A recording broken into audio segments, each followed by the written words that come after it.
Okay, good afternoon, everybody, and sorry we are a couple of minutes late. There were some practical issues that we need to take into consideration because this is also a hybrid session, but I think we can now start.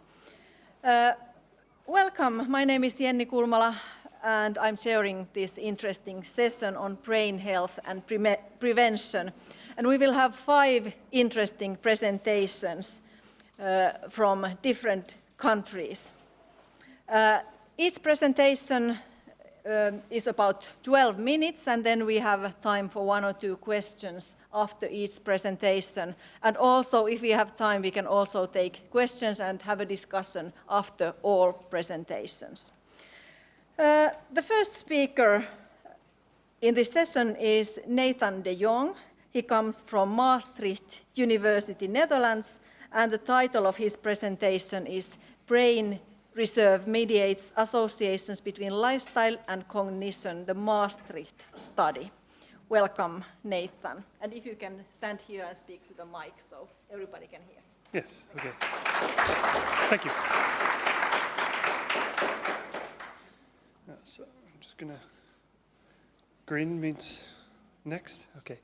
Thank you, Chair, and everyone for coming. And I'd like to also thank the organizers of the conference for inviting me to talk about my research.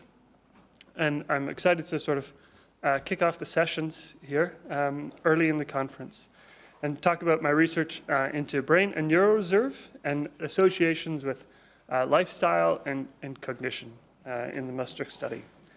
My name's Nathan DeJong, and I'm a PhD student at Maastricht University, where I work at the Alzheimer's Centrum Limburg as well, and in the research line risk and prevention.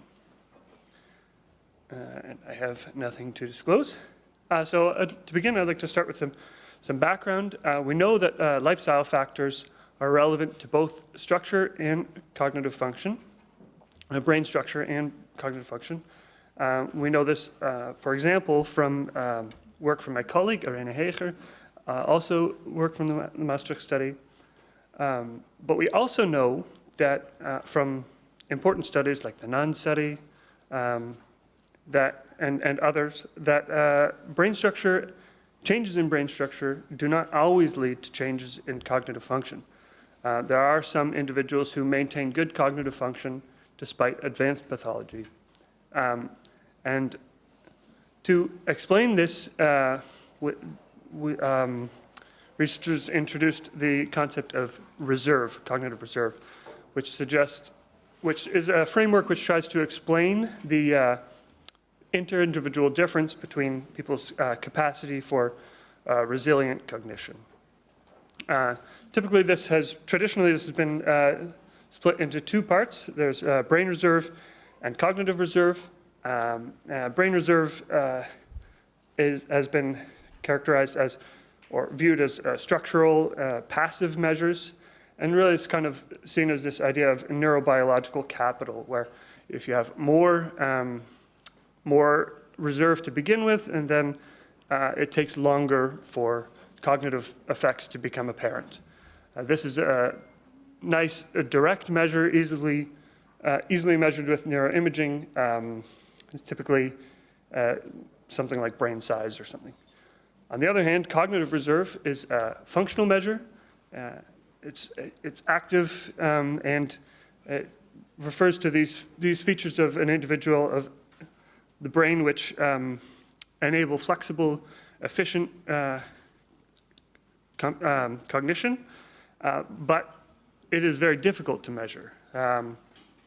And so we are typically measure using indirect measures such as education or occupational complexity or something like this. To sort of help with because of this difficulty of measuring it, then researchers also introduced a third sort of bridge between the two, this idea of neuroreserve, which is seeking to define a neuronal substrate which underlies cognition. And in previous work, we found that white matter connectivity is important for this, is one marker of neuroreserve. So with that in mind, we what are we trying to do? We would like to look at the associations between lifestyle and reserve markers, and also lifestyle and cognitive function. And then we also want to sort of explore how, to what extent sort of reserve markers lie on the causal pathway between lifestyle and cognition. We call this mediation analysis. And then, because we're using both markers of brain reserve and neuroreserve, we combine this all into one complicated looking model. But it's not so bad, really. To this, we use data from the Maastricht study, which is found in the very, very south of the Netherlands, in the Limburg region, and that's where Maastricht is located. This is a large study, a cohort study of almost 10,000 participants, and it's characterized by a deep phenotyping approach, so there's really lots of data available. For our purposes, we needed lifestyle, neuroimaging, and cognitive measures. These were available in 4,881 participants, about half of whom were male, ranging in age from 40 to 75 years. Yes. And so going back to our model, using the lifestyle measures, we combined them all into the Lifestyle for Brain Health score, the Libra score, which is some score which focuses on modifiable factors, lifestyle factors, such that higher score constitutes greater dementia risk.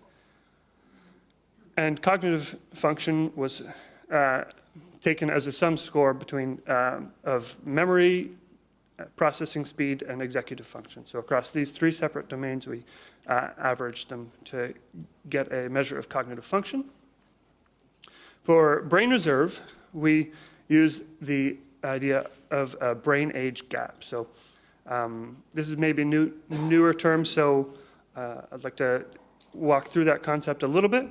The idea is basically that our brains sort of go through this trajectory of development and decline as we age.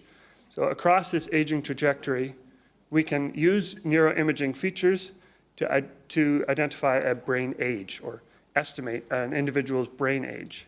Then we can compare this with their real age, their true age, and we get this idea of a brain age gap. So the idea is that if someone has a large, high brain age, then their brain is older than compared to their peers the same age. So it's older than expected, or you can have a low brain age gap, and this is younger than expected. This is associated with higher risk for dementia, and so in this way, it's a measure of brain reserve. And neuroreserve, as I mentioned before, we used the same method as before. This sort of purple-looking thing on the screen is actually a map of white matter tracts in the brain, and we sort of identify which regions are connected with which using this white matter map, and characterize the network and develop sort of a measure of an individual's connectivity. So that's all of the variables that we have, and we combine them all. We explore the pathways using multivariable linear regression, and the mediation analysis was done with structural equation modeling. And everything was controlled for age, sex, and level of education. So moving on to the results. Now, lifestyle was associated with cognitive function, non-linearly associated, in such that higher Libra score, so worse lifestyle, was associated with worse cognitive function, as expected. Also associated with older-looking brain and worse connectivity. Older-looking brain and was also associated with worse cognitive function, and better connectivity was associated with better cognitive function. And so brain age gap and connectivity were they were opposite of each other, which is sort of as expected. So these are all of the results from the linear regression, but when we want to combine them all into a structural equation model and see how they interact together, we needed to transform Libra score to a categorical variable by splitting it into thirds. So in the subsequent mediation analysis, we compare differences between the highest and the lowest third of Libre score in order to do a linear analysis.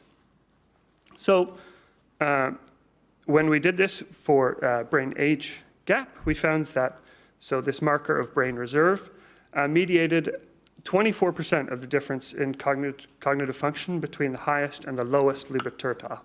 So this indicates that, about a quarter of the changes in cognitive function were associated with brain age, and our measure of connectivity was associated with a 4% difference in cognitive function between these two groups.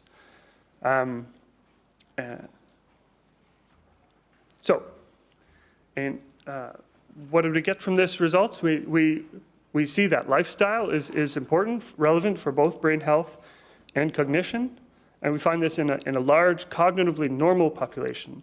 So we can see these results already in midlife. Markers of brain and neuroreserve mediated about 28% or so of the differences in cognition between highest and lowest lifestyle scores. And this also means, though, that still 70% of the association is not explained by reserve markers. So this also indicates that lifestyle is important over and above only structural changes. It also shows that there's still opportunity to further explore underlying factors of cognitive resilience.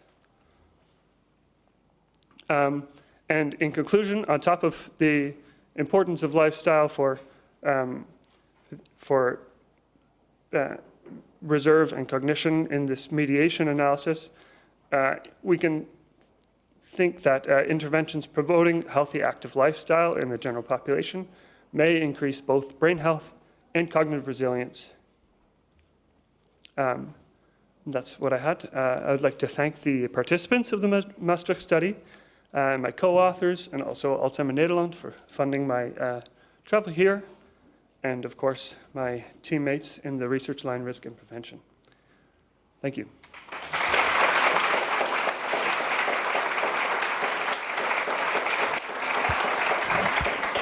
Thank you so much, Nathan. Any questions? We have time for 1 or 2 questions, if there are any.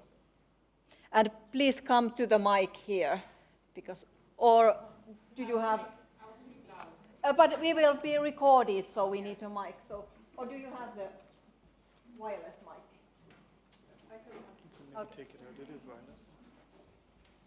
Yes, because I was wondering, you controlled all the analyses for age and gender, but I was curious to find out if you think that there's actually a gender effect as well on these relationships. So if you also went into detail instead of only controlling for it to see if there is an interaction there. Yeah.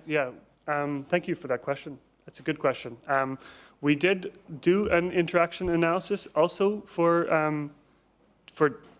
gender, not for age, but because the brain age measure is already has age in it, so it's difficult to do the interaction analysis there. But for gender, there was a difference in that it was more likely this effect was stronger in men. So, yeah. Thank you. Maybe we move to the next. Okay. Thank you. Thank you. The next speaker comes from Finland. She is senior researcher Jenni Lehtisalo from Finnish Institute for Health and Welfare, and she talks about long-term lifestyle changes in the context of dementia prevention and COVID pandemic, the FINGER trial. Welcome, Jenni.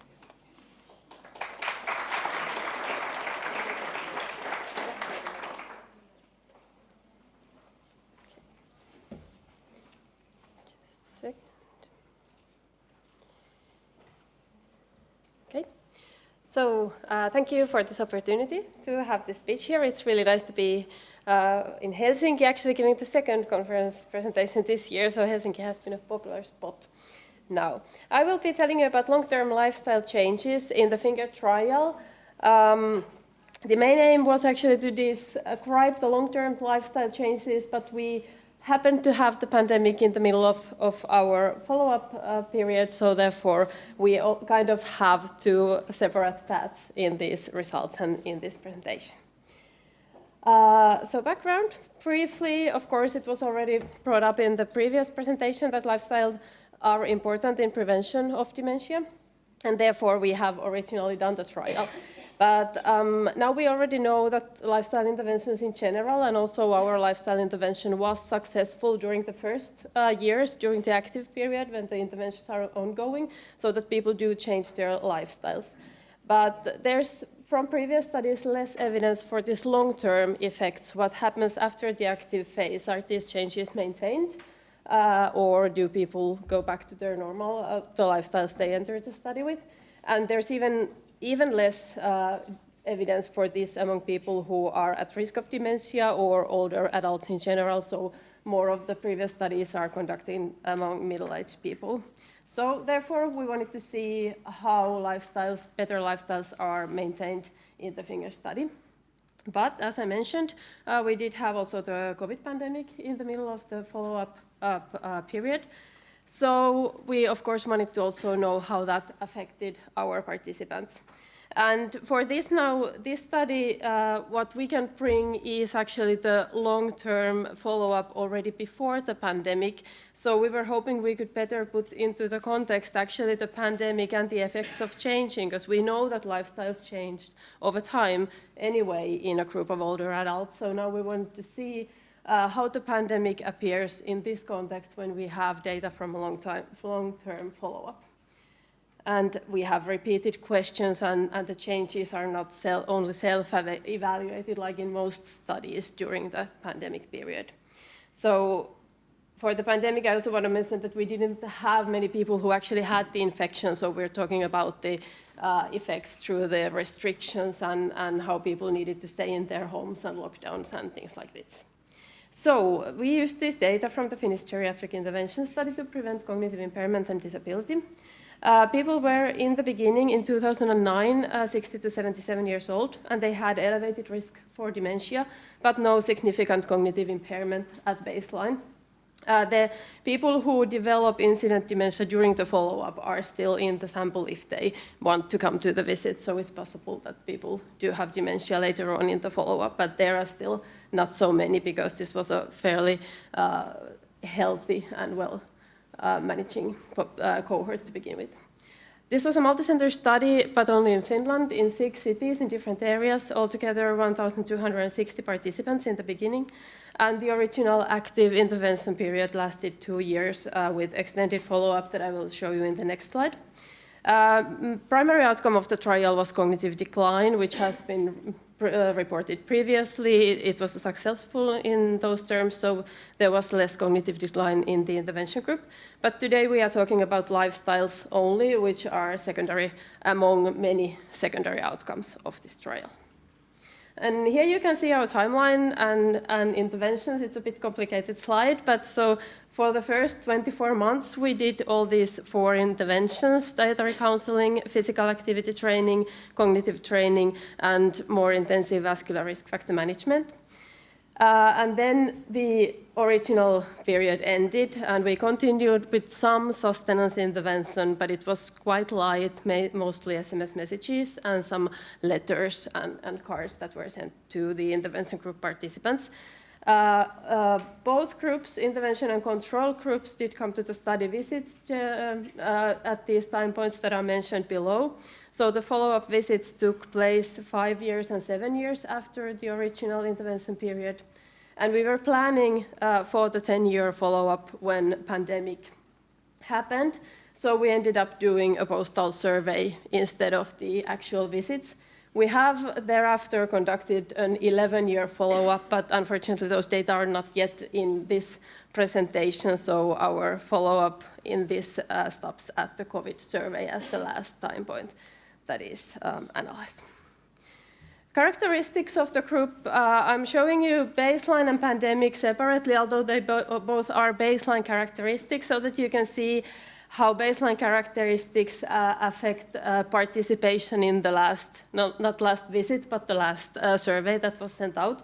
So originally the cohort was 69.9 years old, but those who are still in the study at the COVID pandemic period are 69.1 years, so younger, which indicates that older people are more likely to drop out, which is of course expected. And we also see that people with lower education are more likely to drop out of the study, and so are those who live alone. So proportion of people who had a spouse at baseline is higher in the last visit. Other than that, there were no big changes over time in the group. Approximately half women have had hypertension because this was an at-risk population, and about 13% had diabetes at baseline, and these figures were fairly stable throughout the period. Then we go to the results. I'm going to show you a series of very similar graphs for the results. So I'm going to go through them now here for the first time. So there's always an intervention group in blue, control group in green, and you can see the confidence intervals in the figures as well. Time here we have in months, so 84 means 7 months, and then in the next figures we actually have also the later follow-up with COVID. Unfortunately, we didn't ask these diet questions at the COVID questionnaire, so we don't know what happened to dietary habits. And we have different factors here, and the black stars above the timeline indicate a statistically significant difference in change between intervention and control groups, so they show how well intervention effects were maintained. So here we can see that for the dietary factors, fish consumption was the best maintained among them all, so it was significantly different between the groups up to 7 years, so as long as we did the follow-up. For vegetable consumption, there is a significant difference between the groups at 1 year and at 7 years, but between them, it was like borderline significant, didn't quite reach the statistical significance. But anyway, it seems that also vegetable intake differences are fairly well maintained over time. And there was no change in these diet factors in the other group, so the control group. So based on this, over 10 years, dietary habits in this kind of older group are fairly stable. Then the next thing we look at is the alcohol consumption, and we have had two different questions for this. The one on the left-hand side is any alcohol consumption, just frequency of drinking alcohol, and there were no differences between the group in that one. You don't see any black stars there. But you do see these gray stars, which are below the line. And the gray stars indicate a within-group difference in the control group. So what happened in the group where we didn't provide any intervention. So we are using that as a sign of what would have happened without the intervention, was like the general effect of aging. And we do see that frequency of alcohol drinking declines with time or with age, however you want to see that. So at 5 and 7 years, and also the pandemic period, which is this 120 months, alcohol consumption is less frequent than it was at baseline. Then we have heavier consumption at once, which is the frequency of alcohol, of 6 portions of alcohol consumed at once. It also declines slightly over time, significant decline only first time at the 7-year time point, but it actually increases a little bit at the pandemic. Of course, our population is not drinking very much. The amount of, like the proportion of people who drink ever 6 portions at once is very low, so we shouldn't make very strong conclusions on this. But anyway, it seems that it's possible that heavier drinking has increased in this population during the pandemic, although the overall drinking decreased. Then we have physical activity here. This is maybe the figure where there's most going on in one single figure. So we first see that there's a difference between the groups at 1 year and at 5 years, indicating that the physical activity change is maintained up to 5 years, but not anymore up to 7 years, where the groups actually meet each other. In the control group, without any intervention, the physical activity starts to decline at 5 years, and also 7 years is lower than baseline. But what we see during the pandemic is something that maybe we wouldn't have expected. So actually physical activity increases above the baseline level quite significantly, and it happens in both groups without any difference between them.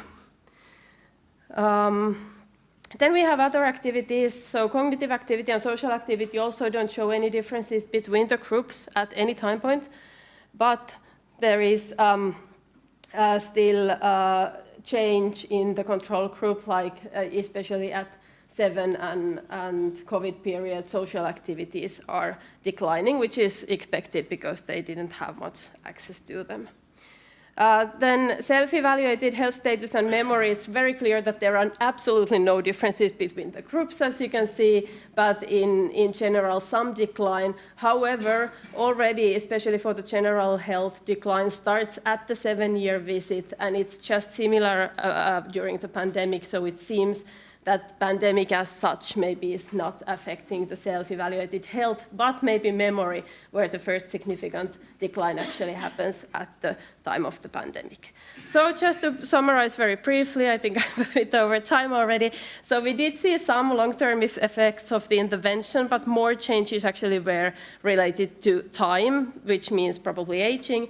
And in terms of pandemic, we did actually also see some positive changes, and it's in general very complicated because people then self-evaluate their changes very differently from these repeated questions, and we still don't really know which one is the truth. Of course, there are different types of physical activities and different intensities. It's not just about frequency that was analyzed here, so this is definitely something that needs more research. And then thank you for all our collaborations and the participants. Thank you.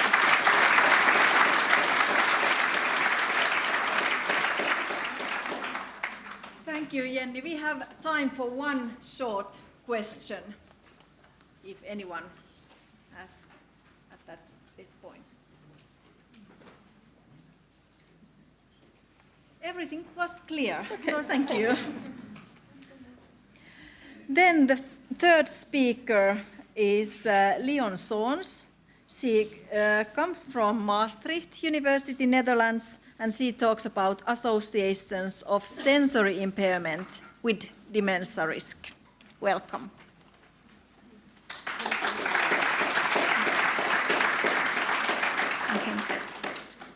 Thank you.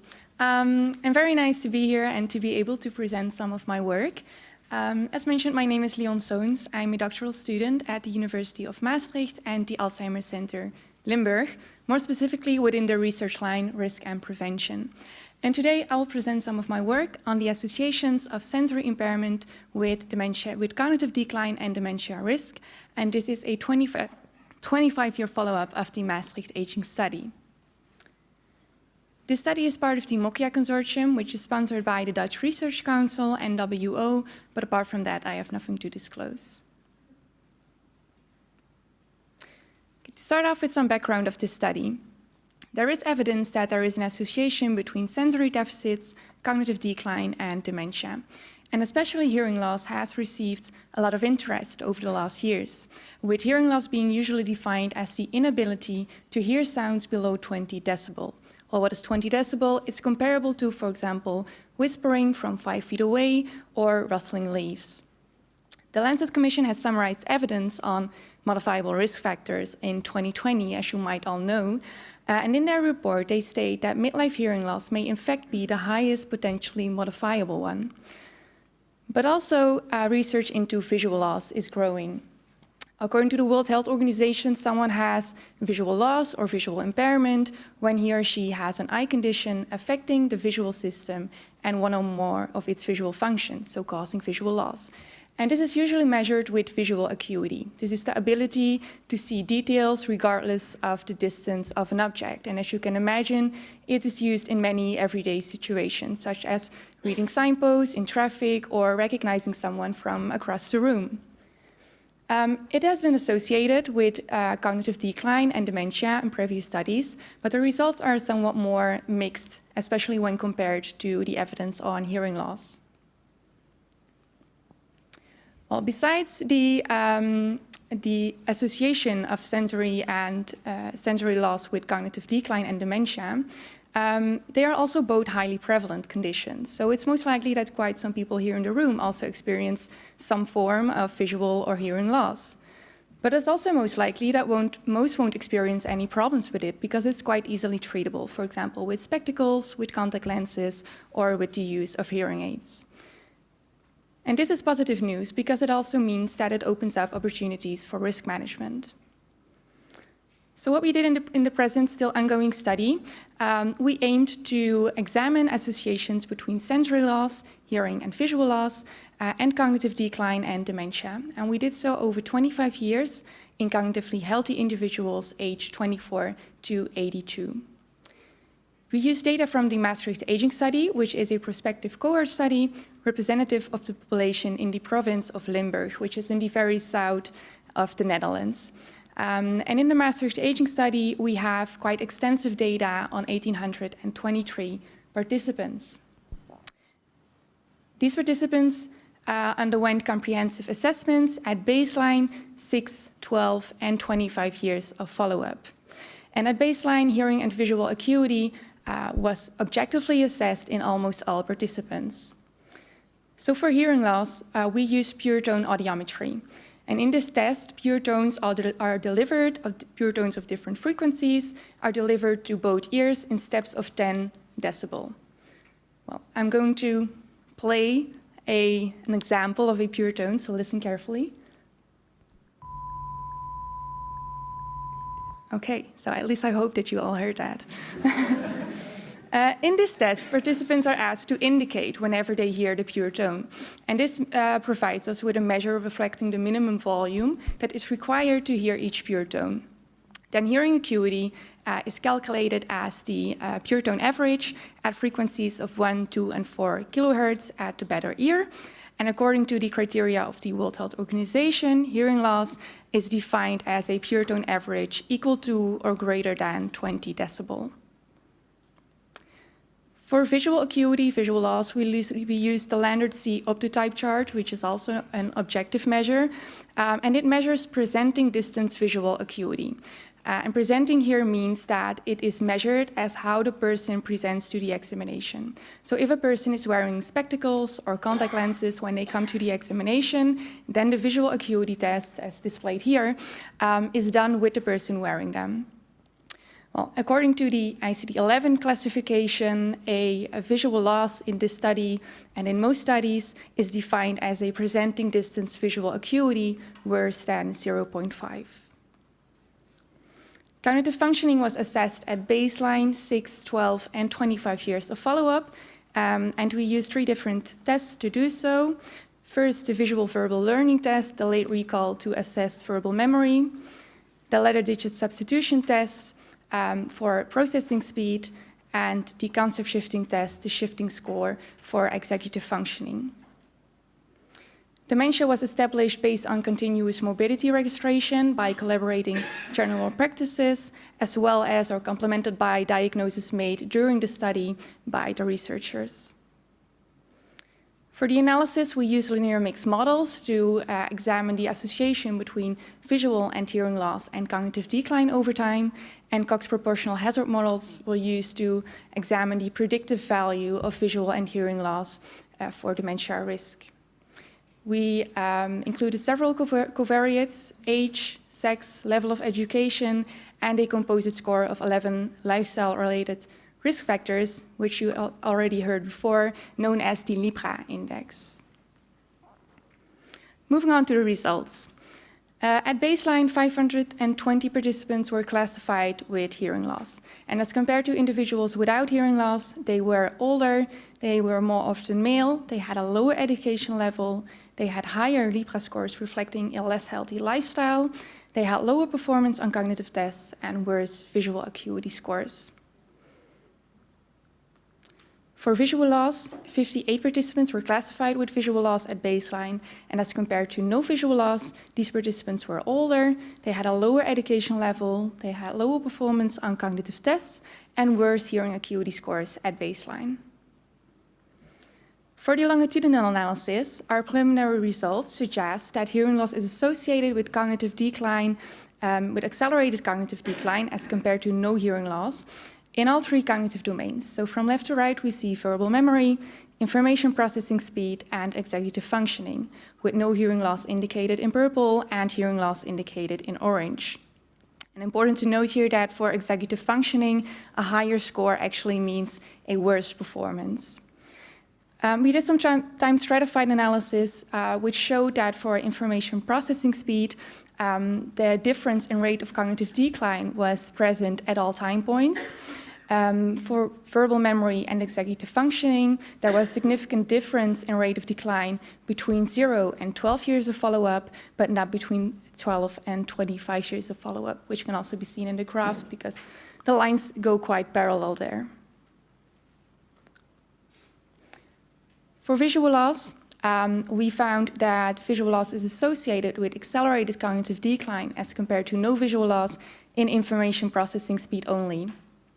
For information processing speed, the graph in the middle, we found a significant difference from 0 to 12-year follow-up, but this difference was leveled out at 25 years of follow-up. With regard to dementia incidence, in the current study, 146 individuals developed dementia after a median follow-up period of 18.6 years, with a dementia incidence rate of 52 cases per 10,000 person years. Our results suggest that baseline hearing and visual loss were not associated with higher dementia risk over 25 years. Okay, so to sum up, in this 25-year follow-up study of 1,823 participants, our preliminary results suggest that hearing loss is associated with accelerated cognitive decline in memory, information processing speed, and executive functioning. Visual loss is associated with accelerated cognitive decline in information processing speed only. Well, this implicates that especially hearing loss, but also to a certain extent visual loss, might play an important role in maintaining optimal cognitive functioning during aging. Also important to note here is that visual loss in this study, but also in most studies, is measured corrected with optical correction, in contrast to hearing loss, which is measured without correction, without, for example, wearing hearing aids. So it means that the people who are identified as having visual loss in this study does not include individuals whose visual loss is accounted for by spectacles or contact lenses. It's also the reason why the amount of participants with visual loss in the current study is rather low, and it might be an underestimation of the effect.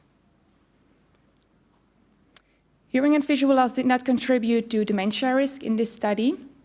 Well, as mentioned, the study is also still ongoing, and we have some things that we would like to look into for future directions. First, the age range of the participants. So we currently had a very broad age range of 24 to 82 years of age. So we are planning to do some age stratified analysis. And second, we are also interested in the predictive value of hearing and visual loss over the study period. So now we only looked at visual and hearing loss at baseline, but we're also planning to look into individuals who developed hearing or visual loss during our study period and how this relates to dementia risk. And with that being said, I would like to thank you for listening. I would like to thank my co-authors and the prevention team for their support, as well as Alzheimer Nederland for their financial contribution. I'm happy to answer any questions, and feel free to come up to me during the rest of the conference. Thank you.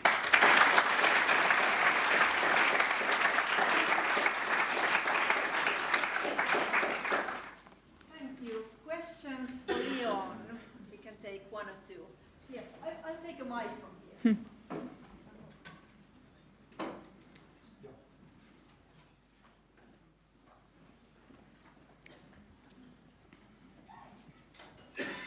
If you can backtrack one slide, that will be helpful for my question. Wait.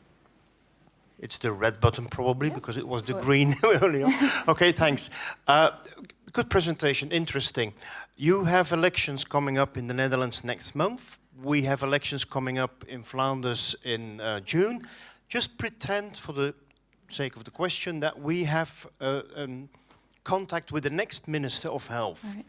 Would investing in hearing aid shops and spectacle shops and increase the reimbursement of both hearing and spectacles, would that be a wise decision to, well, prevent cognitive decline, if not reduce the dementia risk? Yes. Thank you for that question. It's a very interesting one. I think we should definitely encourage it. I think the results so far, like with regards to, for example, hearing aid, there has been a large randomized control trial, the ACHIEVE trial, who found in some subgroups of higher risk that having a hearing aid has a positive effect on cognitive decline. But I also think that if it doesn't have a positive effect on cognitive decline or dementia risk, it has very much other health benefits, like for quality of life, for mental health, for social health, staying socially active. So I would definitely encourage it. Thank you very much. I think we have to move on, All but right. feel free to ask afterwards. The next speaker is Andreia Fonseca de Paiva from Bradford University, UK. And she will talk about brain health and the prevention of dementia, the general practitioner's role. Welcome.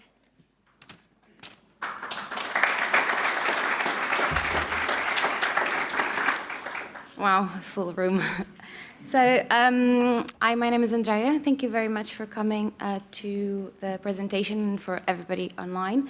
So, today I'm here to present findings from our small exploratory study conducted as part of a wider project on communicating the risk of dementia, which sheds a light on the important role that general practitioners play in promoting brain health and preventing dementia. This project was led by the University of Bradford, Dr. Daniel Jones at the Center for Applied Dementia Studies, and was funded by the University of Bradford. You can follow us on Twitter if you would like. So, in 2020, the Lancet Commission identified 12 potential modifiable risk factors associated with dementia. That some of them were already spoken here in the presentations. These factors collectively contribute to approximately 40% of cases of dementia worldwide, and is increasingly recognized that interventions aimed at reducing these risks or modifying risky behaviors have the potential to prevent or delay the onset of dementia. General practitioners are becoming increasingly crucial in the context of dementia prevention. And they're often seen as the preferred source of information. The preferred source. Thank you. The preferred source of information to patients. Primary care services, including those provided by the GPs, have already established pathways for the prevention of other non-communicable diseases. So importantly, the risk factors associated with dementia are shared with other non-communicable diseases. And there is existing programs that focus on reducing these risk factors and promoting overall health.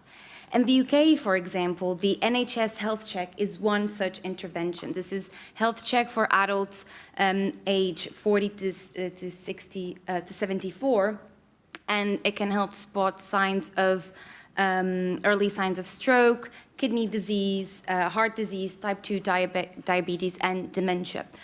But it's not clear if dementia prevention is undertaken at these appointments, and if indeed at other GPs' routine appointments. So our main goal was to understand the role that the GPs play in prevention of dementia. And we wanted to know if, when, and how they communicate risk factors, and their awareness of risk factors as well. We conducted semi-structured online interviews with 11 GPs based around the UK. They were recruited through established networks. It's important to note that more than half of the participants in our sample had received postgraduate training related to dementia. We collected the data and then we analyzed using thematic analysis to find common themes within the data. So we found three main themes. In theme one, we found that GPs primarily view that role as being more reactive in healthcare rather than preventative. They often discuss their involvement in treating acute illnesses and managing chronic conditions, but they did not emphasize their role in preventative medicine. None of the participants in the study specifically discussed dementia risk with their patients, even when patients exhibit risk factors for the condition. Dementia risk is not a topic that GPs talked about in their appointments. Can you scroll down? Thank you. It's not commonly addressed in the patient interactions. The participants that we interviewed, they generally acknowledge the importance of actively participating in dementia prevention and initiating discussions about dementia risk with their patients. And for example, one GP in our study even mentioned that their involvement in dementia research had heightened their awareness for risk factors, prompting them to incorporate discussions regarding dementia risk into their clinical practice. The majority of participants did recognize that a whole team approach in primary care would be beneficial in preventing dementia. They believe that if they involve the entire healthcare team, that could have a greater impact on dementia prevention efforts.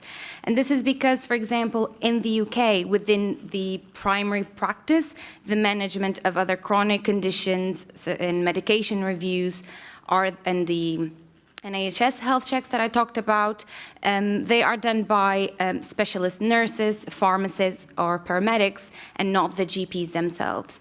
So acknowledging the role of a wider team is essential to enhance dementia prevention efforts.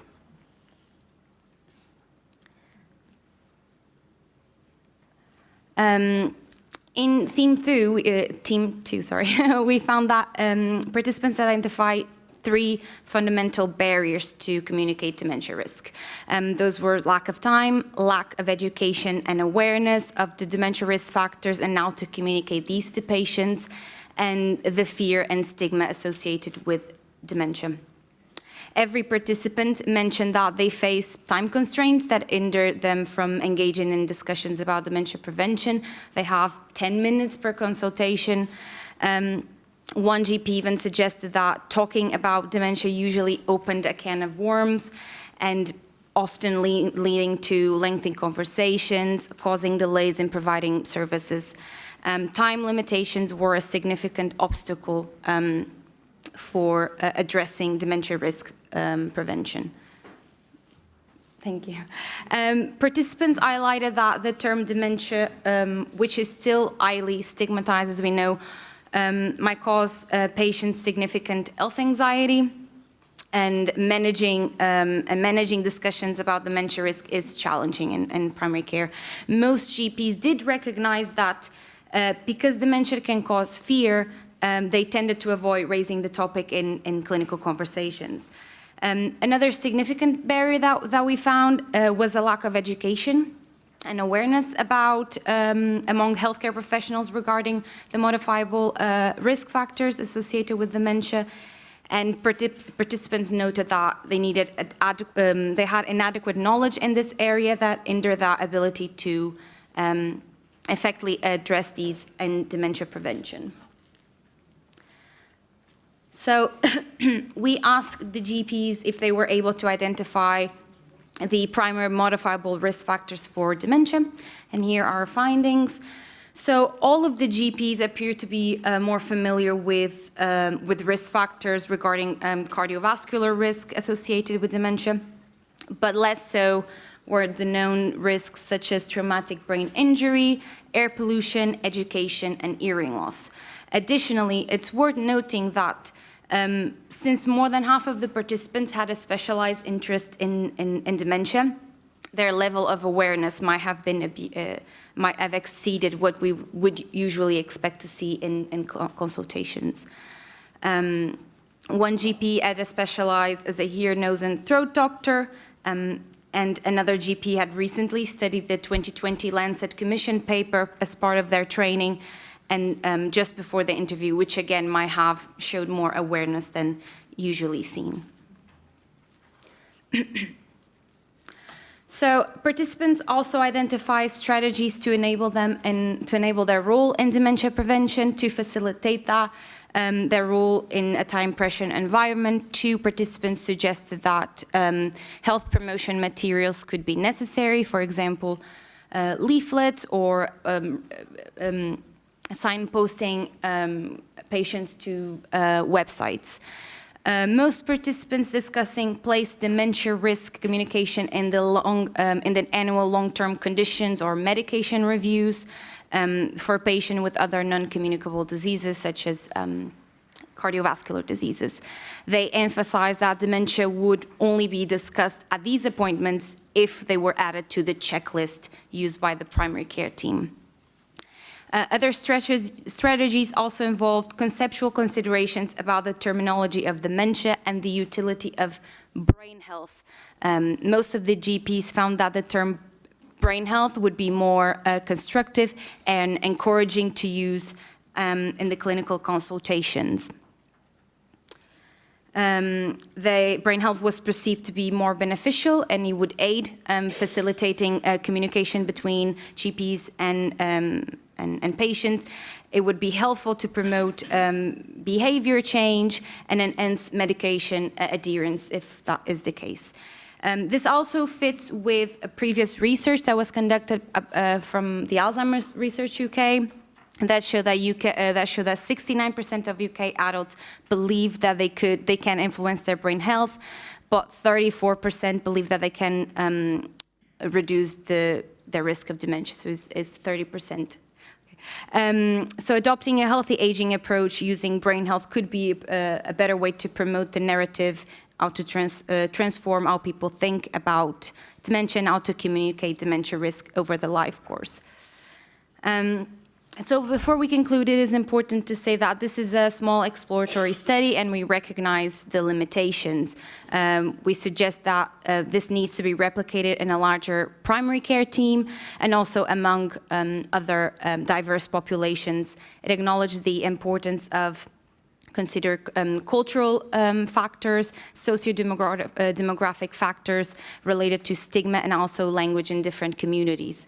Additionally, the study highlights that while preventative health communication in primary care is essential, it's just one component of a bigger and broader framework that includes public health messaging, community interventions to facilitate behavior changes necessary for dementia risk reduction.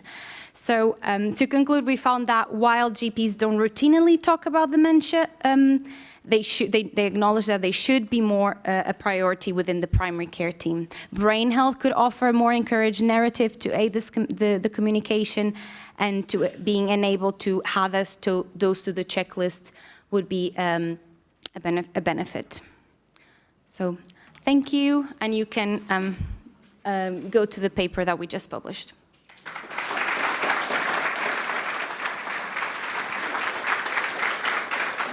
Thank you so much, Andreia.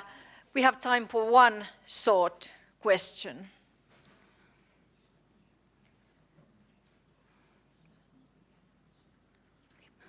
I don't see any hands now, so thank you very much. It was really interesting. And the last speaker of this session is Dominique Paauw. She comes from Maastricht University, Netherlands, and she will talk about public knowledge about dementia risk reduction in Denmark. Welcome.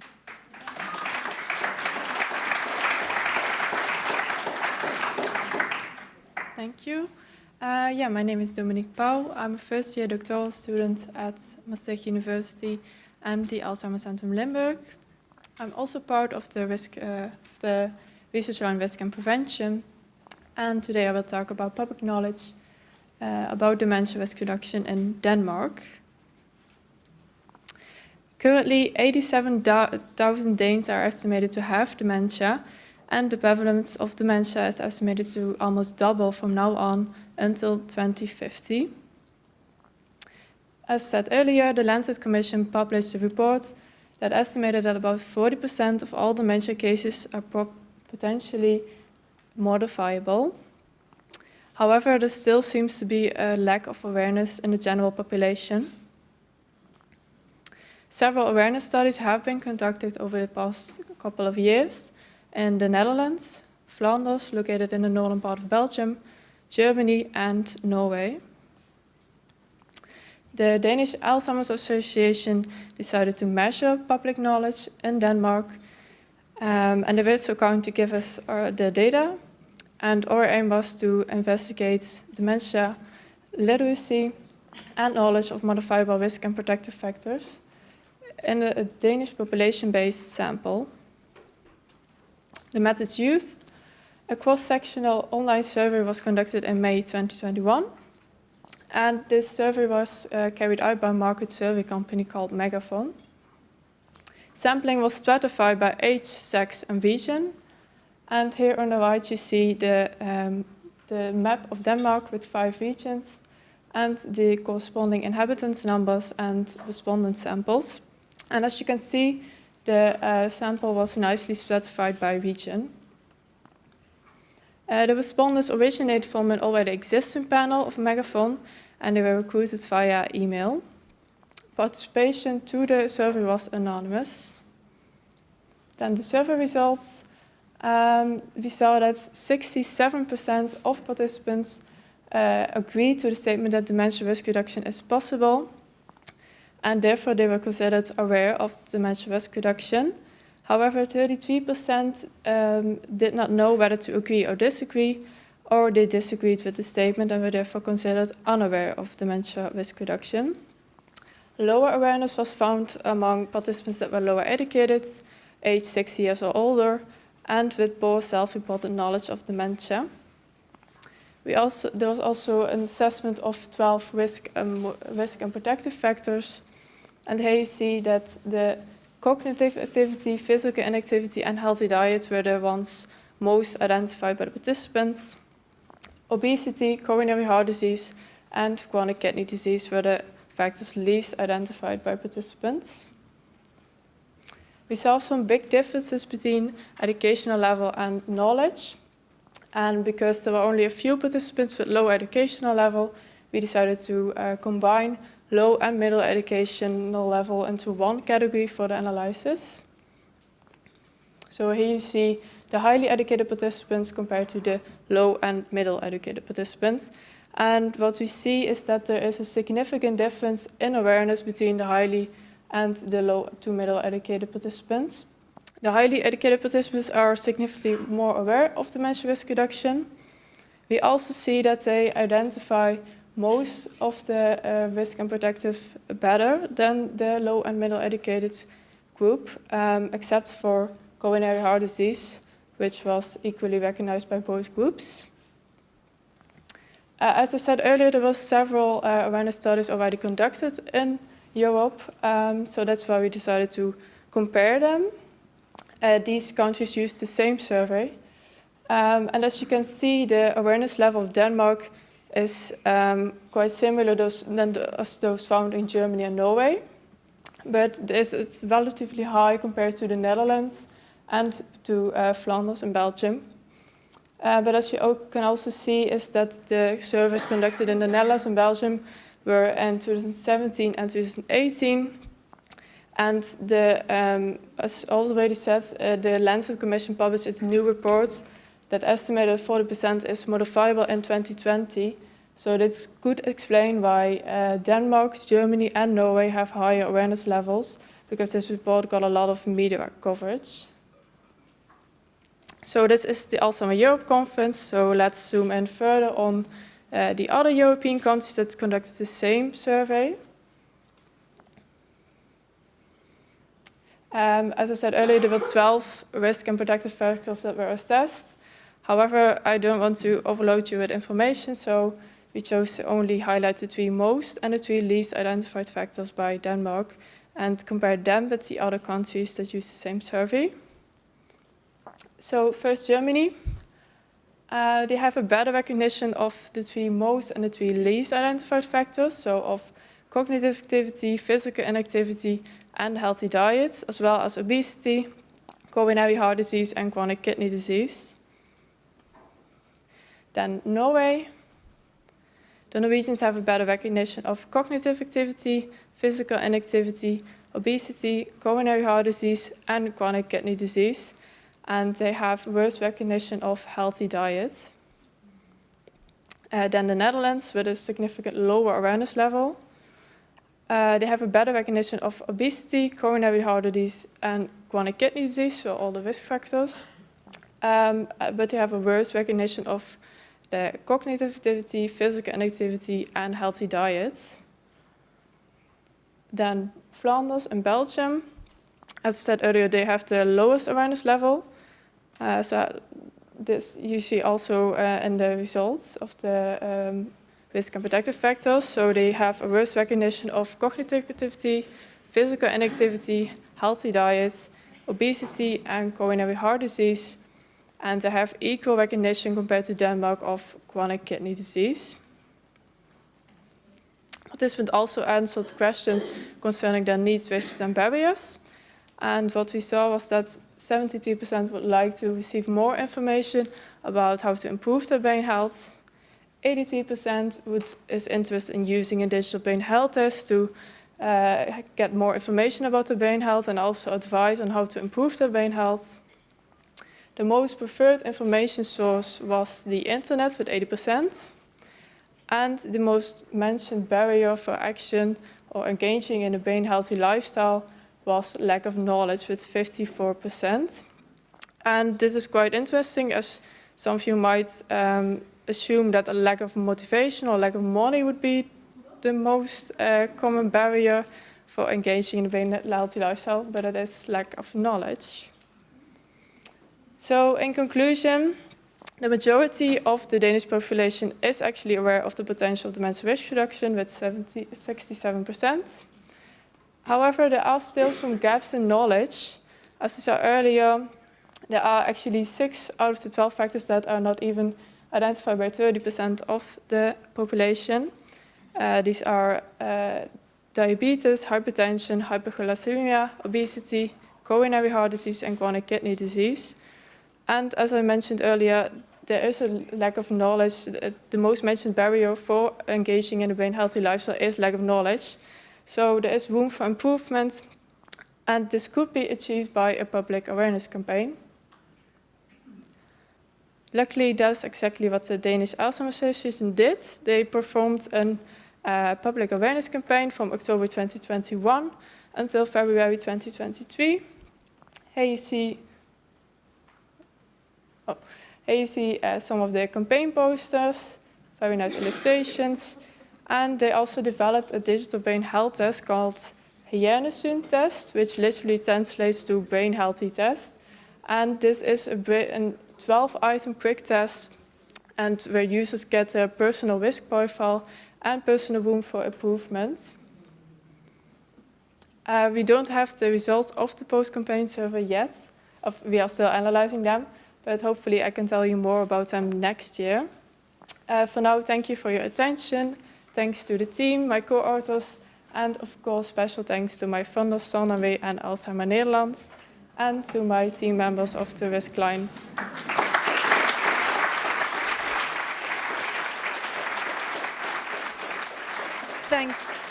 Thank you, Dominique. We have time for 1 or 2 questions. There are 2 hands, many hands, but let's take from here, and then I will come back to you. Yeah, thank you very much for the brilliant presentation. My name is Andreia Zölke. I was part of the team that conducted the German survey, and just a short remark, because the results looked so flattering for what the Germans already knew about risk factors for for dementia. Our survey in Germany, compared to the others you mentioned, was conducted via telephone. So although we took efforts to include sham items and everything and control for monotone answering tendencies, but it might still be that there was some kind of interviewer bias that may have skewed what people responded to the questions. So yeah, just for a quick note. Good to know.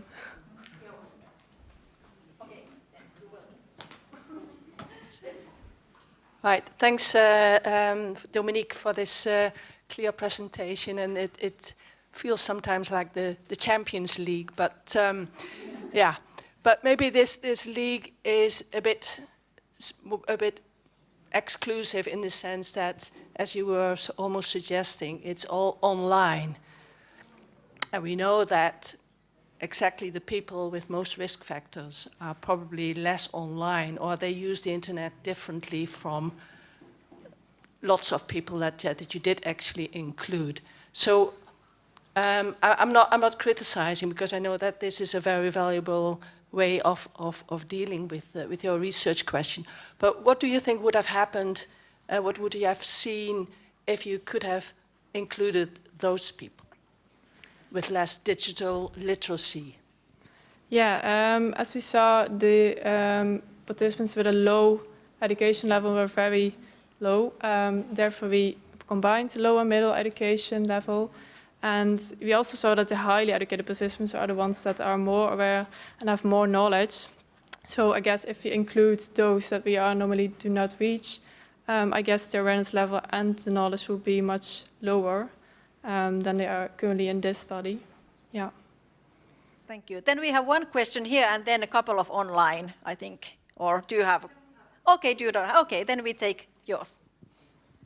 Hi there, I'm Ruth McCabe from Scotland, and we've got a Brain Health Scotland team operating, and one of the programmes they've developed is for young people, and I wondered if any of your public awareness was aimed at children or younger people, in recognition that the earlier you start the messages, the more impact it has. I just wondered if you had anything similar.